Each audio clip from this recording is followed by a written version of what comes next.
All right, hello. Today we're going to be talking about cylinders, okay? We've been talking about shapes versus forms, right? So a cylinder would definitely be a form, and we talked about what kind of things look like cylinders, right? So I have this can, right? It has a round bottom and a round opening on the top and straight sides, right? This is a cylindrical object. My pencil is also cylindrical. Okay, glue sticks are cylindrical, flagpoles, cylindrical. So things that have roundish shapes on the tops and bottoms, and they don't have to be straight on the sides, as we're gonna see in a moment, but that is a classic cylinder, okay? So oftentimes when I have students that very first think about drawing a cylinder, they might draw it something like this. They say, you know what, it has a round opening on the top, but it has straight sides. And I know that it sits flat on the table, so it must have a flat bottom, right? And that's kind of what we get a lot of the time. Very first attempt at a cylinder. And all of those pieces are correct. They are all from different viewpoints, however. So if you're looking at a cylinder from one perspective, one viewpoint, you're not going to see all these. So for instance, I'll show you. If you can see a circle, you can't see the sides, right? That's it. That's all you can see is the circle. And if you see the sides, you can't see the circle on the top or the circle on the bottom, although the bottom does look a bit flat. So what I would like you to observe is this. I'm gonna do it on the bottom because I think it'll be easier to see. But I'm gonna hold this, right? And I'm gonna start to tilt it. And as I tilt it, okay, the circle that was on the bottom begins to change, all right? The more I tilt it, the more it becomes a different shape, right? That shape would be an oval, okay? It's like we're squishing that circle down, right? And it's becoming more of an oval. So that's the shape that we're gonna focus on while we're making our cylinders, okay? Is our oval. So here we go. I'm gonna start out by making an oval right here, okay? There you go. And I want to make a cylindrical object that is symmetrical, right? It's going to be the same on one side as it is on the other. So to do that, I'm going to just kind of drop a line as straight as I can, right down from the middle. And I'm going to use that line to make more ovals, okay? Now, I'm going to try to make this side of the oval about the same as this side of the oval as far as the distance away, right? So I'm going to do that. And I'm also going to try to make them about the same height. Doesn't have to be perfect, but I'm going to give it a try. So I'm just going to make some random, just going to make a stack of ovals. We'll just see what happens. Okay. All right, so now I've made these stack of ovals. They're not perfect, but they're you know, pretty close to being the same size. Now listen, if I did make an oval that was way bigger on one side than it was on the other, fix it, right? This one is a little longer on that side, I think, and so I'm gonna shorten that a little bit because for our final project, we're gonna be painting. We'll be working on these for weeks, right? And if you don't make this little change in the beginning, the whole thing may be thrown off. So it's worth it.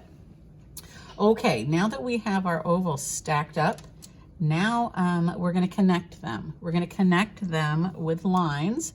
They could be straight lines or curved lines, but they have to go from the very outside of the oval to the very outside of the oval, okay? And I'll show you why in just a moment, but I'm gonna curve this line, right?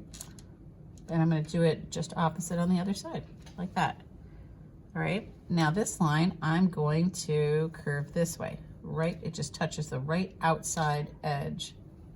Boom, just like that. And then I'll curve it coming down like this a little bit and like that. And magic, presto magic, you have a vase, right? Looks like this could use a little redefining. There you go. So that looks like a lovely flower vase. And if I can't see through the vase, if it's a solid object, then I'm going to erase the lines that I do not need so that our eyes can more easily see that it is a vase, okay? Couple things to note. If I had some ovals, stacking them up, right? If you connect them like that, okay? This does not look as much like a vase as this does, right? Because the lines are not, they're not connecting out at the outside edges. That part's important, okay? The other thing that's important are these curved lines, okay? These curved lines show your eye that the object on the paper is also curved or rounded, okay? These are contour lines. They follow the contour of the object.